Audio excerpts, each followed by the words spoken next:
Hey, you guys, I hope you guys are doing well. Before I get into this video, I just want to thank you guys for supporting my channel. I certainly appreciate it. I am like super close to hitting 30,000 subscribers.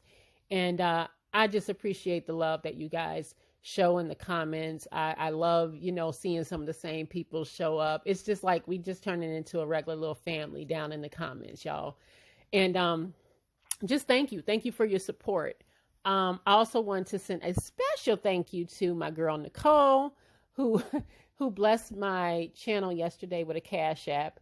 And I just wanted to say, anytime you guys do things like that, I thank you. I'm not one of those. It's like, oh, I don't, care how you support it. I just appreciate the support, whether it's that way or even just, and I've said this to you guys before, just by watching the ads. I know ads can be annoying, but when I am supporting other YouTubers, if there is an ad running, although I don't always like to do it, sometimes I just let it play. I'll be washing dishes or whatever I'm doing. I'll just let it play because I know that it actually supports the channel, and that's how they get paid, through the ad play. And just to show you I ain't kidding, and how ad play actually can get somebody paid, last month I had a couple videos go viral, I guess it was about 50,000 views a piece, somewhere up in there. And I kid you not, and I don't usually talk about stuff like this, but I made, just shy of $2,000 for the month of October. So I'm telling you, ads do work. So thank you guys for watching those videos. I appreciate it. Okay. So let's get into these topics. First things first is I want to talk about this matchup between Jeezy and Gucci. Now, I don't think anybody would have saw this coming. I certainly did not, and I'm a little concerned about it, right? Now, when Verzuz was supposed to, like when the whole idea first came up about Jeezy possibly doing something with Gucci actually turned it down, right? And not surprising, because these guys have a pretty long history together that is not good, and it actually ended up with somebody actually dying. Okay, somebody actually lost their life because of these guys and their beef between one another, right? So I could absolutely see why, if either side said, look, I don't want to be bothered, that would be totally understandable, okay? Now, Jeezy was actually supposed to originally do this Verzuz with T.I., and all of a sudden, a few days ago, Gucci posted this. And first of all, people thought that it was planned because Gucci had originally turned it down, right? And then Verzuz ended up posting it. So people started realizing, oh, this is real. Now, I know I talk a lot of shit about T.I., just mostly because of his vocabulary, and his misplacement of words sometimes. But I think T.I. has a great catalog as far as music, and I was looking forward to actually watching the Verzuz between T.I. and Jeezy. But when this came up, a lot of people was like, hold up now, and then you got Jeezy and Gucci kind of started it, like kind of taking shots at Jeezy, calling him snow cone, and I'm saying, this is like, they had like serious beef with one another. I'm talking like, this is for real. All right. And so people just like, wait a minute, are y'all really doing this? Is this really going to happen? And then Jeezy talked about, don't show up, the clone, and they going back and forth. And I don't know. I'm just slightly concerned about this. Now, y'all know. Now, listen, if you don't know this, it's always been like out there that Jeezy supposedly sent somebody over there, to put a hit out on Gucci, to like, take Gucci out. And Gucci ended up killing one of Jeezy's people, right? Now, he was acquitted on self-defense. He got off on it and everything like that. But that's something that you don't forget. That's something you don't just kind of like, that's water under the bridge. So people are really surprised at this whole thing and the fact that this is happening, right? And there was some people came out today that was like, how y'all doing this? And they was calling Jeezy, a pussy, basically. Like, how could you even break bread with a dude that killed your mans? It's just kind of all kinds of craziness and stuff like that. But I am definitely going to watch this with caution. Matter of fact, they said that they're supposed to be in the same room together, like the same building. Okay. So I wasn't certain about that until Gucci actually posted a video a little earlier today, and it went viral.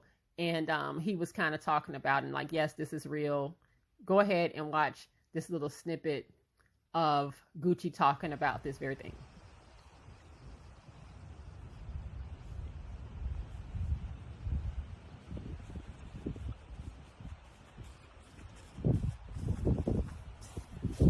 Hey, check this out.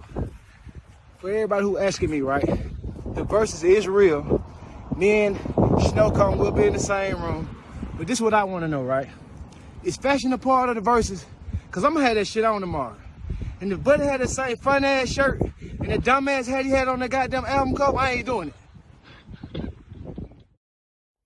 Now, if I had to pick a side, I've always liked Gucci just a bit more than Jeezy. I like some of Jeezy's songs and everything like that, but I've always kind of been like a Gucci fan as far as some of his music. But I know one thing, Jenny Mae or whatever, I know she's like, listen, I didn't sign up for this. She gonna find out real quick what it's like to actually date a rapper. Now, this is some real shit right there that these dudes about to do and that they've been into. So she's like, listen, I just thought we was just gonna take rides on tandem bikes together. I didn't know that it was gonna be all of this, but you gonna find out soon enough, girl. But listen, these men are grown. I think they're gonna be mature about the situation. Hopefully bygones be bygones. But again, people are sitting here like, y'all, Verzuz, are you sure this is what you want to do? Because these dudes literally had real beef together. And we've already seen the shit with King Von and Quando Rondo. And don't nobody else want no bloodshed. So I'm just wishing these guys well. I think it's going to be fine. They're both mature. They both got families. I think it's going to be okay. People will probably be pleasantly surprised at how this end up. They might just like chop it up, be cool. But I don't know how you can after what the kind of history that they had. But I am certainly going to be curious as to how this goes. And I'm going to watch. I'm going to watch. Like I said, I was actually looking forward to the whole T.I. one because I do like T.I.'s catalog. But we're going to see. We're just going to see. Next up is Meg Thee Stallion. Now, Meg has been pretty busy, or I should say Rock Nation has been pretty busy because Meg has, she is dropping her debut album. I know it may feel like she's had an album before, but she really hasn't. They've been mixtapes. She is dropping her album called Good News on Friday, November 20th. And she's been on like, a press run. You've seen Meg and, she's done a GQ. There's a recent article out with Meg. She's been just doing like I said, a press run. Matter of fact, a whole thing came up with her, with the Breakfast Club, and the fact that she would not visit the Breakfast Club, or I'm thinking that her team decided that they didn't want her to go there, and the Breakfast Club got in their feelings. I was thinking about doing a video about that, but I don't know. I'm almost kind of tired of the whole situation, to be honest with you. But even in all of this, Meg has dropped a fashion line. She has like a fashion line with Fashion Nova. And I saw the clothing. So these pictures came out, okay? And these are the clothes, and there's some pictures, and I like Meg. She's statuesque. She's tall. I'm a tall girl. So I do appreciate tall girls in, being able to find, some jeans that go all the way down past your ankles. I appreciate that kind of shit. But when I saw her line with Fashion Nova, I can't help but to look at this and feel like I've seen this before, and it feels very dated. It feels very like, do y'all remember that store in the mall called Rave? It feels very Rave to me. Like I've seen this before, and it seems like they are just like maybe 20 years too late in it. It just doesn't work for me. I just don't like it. It's just something about it that just seems very dated. Now, is it going to sell out? Of course it will, because that's why celebrities have all this influence to be able to sell out the ugliest shit, right? It could be the ugliest shit, and people will buy it simply because you have a celebrity with a lot of influence. and it will sell out. It will do well, right? That's just the nature of it. But I got to be honest with you. I feel like I've seen this in Discovery before. Maybe City Trends. I don't know. But I feel like it's a miss for me. It is an absolute miss for me. But again, I wish Meg well. I hope that her album does well. I saw the songs on there. I hope there's some versatility in her music. I'll just say that. I'll leave it at that. Okay. But like I said, I absolutely do wish her well because I just want to see her succeed. It's just kind of it's just going to be kind of interesting to see how this plays out. As you might not know, Tory had a court appearance today. He pled not guilty, and people were like shocked that he pled not guilty, as if he would do it any other way. I mean, I don't know. Like I said, I'm honestly sick of talking about everything that happened between Meg and Tory. And that's why I was just like, I don't even know if I want to touch the whole thing about the Breakfast Club being in their feelings about Meg not coming on their platform. And, I'll just go ahead and touch on it now. I got a couple of minutes here. I can understand why she wouldn't. I do. I understand why she wouldn't. They don't have the best reputation when it comes to how they talk to certain women. I remember Monique. I remember the whole thing with K. Michelle.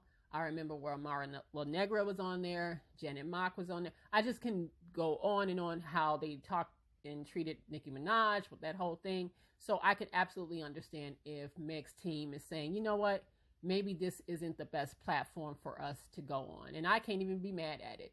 We can have our feelings about everything that happened as far as her and Tory, but I can understand if they feel like that's not the platform for her, because you know that Charlemagne was going to ask some questions, and they had already told them there were certain things they could not ask. All right, certain things that just could not be brought up. And I think that they were trying to avoid that type of stuff. So I ain't even mad at it.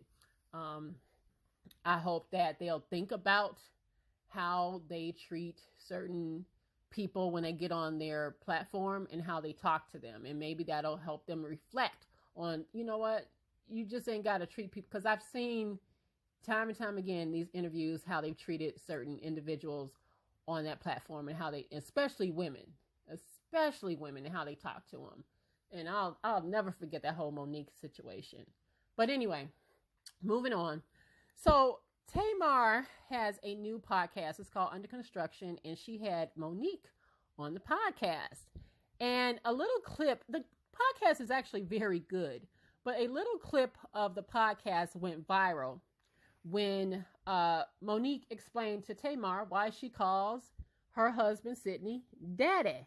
I'm going to go ahead and play a little bit of the audio for you guys. Listen in. And when people say to me, why do you call him Daddy?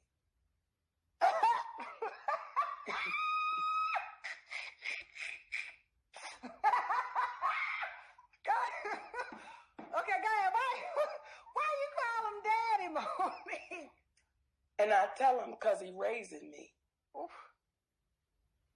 He's given me everything that my father did not.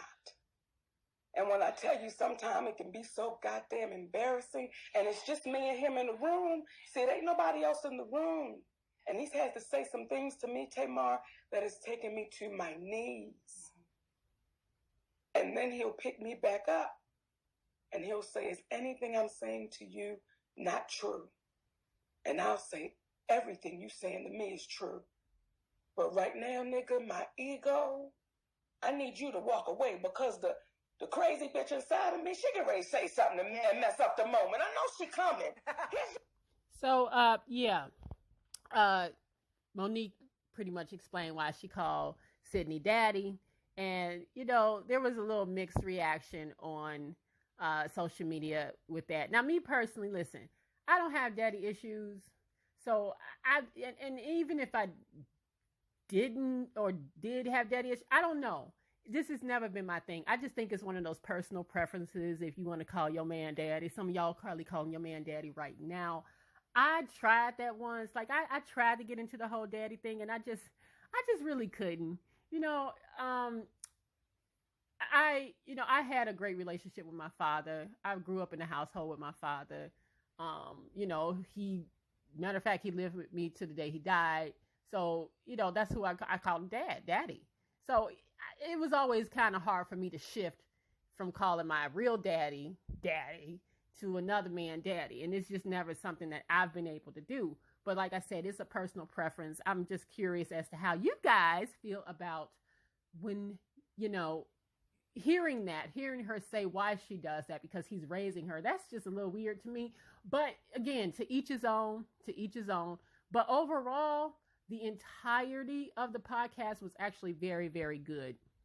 And I would absolutely encourage you guys to check it out. I think that Tamar has found her lane.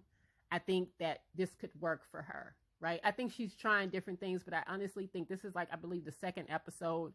And I honestly think that this can possibly work for Tamar. But I don't know. Every time I hear daddy, I think of that Twister out of Chicago. I think of that song Wetter. I'm calling you daddy. I can't sing, but I'm just saying that's just really weird to me. And I can't do it. But again, it is all about personal preference. Sometimes, you might just be feeling a little freaky and you want to call him daddy. I just cannot. But then based on what Monique said, I absolutely cannot call a man daddy, talking about, because he raised me. Not because of that. If I'm going to call him daddy, it's going to be for something else, but not because he raised me, y'all. Now, the very last thing I want to talk about is kind of a feel-good story for me, because I remember loving this show so very much, and that's the Fresh Prince of Bel-Air.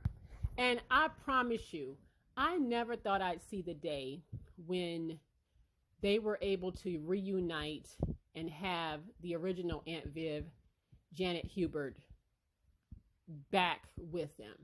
When I saw the pictures come out with their reunion, because, you have the Fresh Prince reunion is going to be streamed on HBO Max. But listen, I got enough streaming services. I cannot take on another one. All right, so either I'm going to have to borrow somebody's password, or I'm just not going to watch it and just have to watch the clips on the internet, which I usually do anyway, right? But I was just it did my heart so good to see everybody reunited. And also reading an article that I read most recently about Janet Hubert and how she talked about when she was pregnant on the show. I believe it was in the third season, how she was actually going through an abusive relationship at the time, I believe with her then husband, and how that affected her on the set, and how just to see everything come full circle. Because listen, I got to be honest with you. I'm sure that the other Aunt Viv was a very nice woman, but I just never took to her. I just never took to the new Aunt Viv. I always liked the original Aunt Viv because she just seemed more spicy, and I feel like they played her up more to be like this educated, woman who had her own career. She had her own voice. She was kind of like a little sister girl. She just was that woman, and I love that episode. I'll never forget the episode, one of my favorites actually, of when she turned 40. Right, and remember when she took the dance class, and then she killed it at the end of the episode, and then when she walked out, she fell out, because that's kind of how we would feel, right? And so I loved that episode, and I loved her, and I hated to hear that there was so much tension on the set. But I also love the fact that all of these people, especially Will, right, so mature and so evolved that. Because Janet has been dogging the shit out of Will and even Jada for years. She's been just giving it to him. So for them to be able to get into a room, and you have to wonder, I wonder about the process of what it took to get to this place that, there was a conversation. I'm assuming there was a conversation that she didn't go to the red table, not that I know of, but there was a conversation that was had. And, people, they talked it out, and they talked about what that was at that time and how they were able to get to the place where they could actually be together. And I love that so much. I love to see that. And you know, the bittersweet part of it, truly the bittersweet part of it is that James Avery, aka Uncle Phil, is not here to witness this, right? Because that just would have been like the cherry on top if he was there, just to see all of these people reunite together. Now, I don't know if this is just a sit down conversation, because like I said, I'm not doing another streaming service. I'm just not going to do it. Okay. I just have to catch the replay, the clip, something that somebody going to put it out there. Right. You know, I'm just kind of curious as to see what they're going to do, if it's just flashbacks and stuff like that, because I could honestly, I don't mind missing that. If they're going to do like a flashback thing and just be talking about the show, I don't really care about that, to be honest with you. But it is nice to see. It is a beautiful thing to see when people can heal from whatever was hurting them in the past and they can come together, right? Which is why I do love to see things like this. And then, although cautious, to see a Jeezy and a Gucci come together, right? Because there was some bad blood between these two. So to see the maturity and to see the maturity between people and say, okay, we can there was some stuff that happened, but we can move past that because we are now in a different place in our life, and we can go ahead and we can make this happen, because this is for the culture. The people want to see this. That people scared to see this. They worried, but let's show them that we can actually be in the same room and do these kind of things. Let's show the original Aunt Viv and the other Aunt Viv together, right? Let's show that we can be unified, and that, you know, never say never. The truth of the matter is these are never say never moments. Never say what can't happen, because there are things that I just didn't think would ever happen. And here we are witnessing those very things actually happening. So it's a beautiful thing to see, guys. So as I end this video in a moment or so, like I said, I just want to thank you guys for supporting my channel. You know, I'm what I would consider a small YouTuber, right?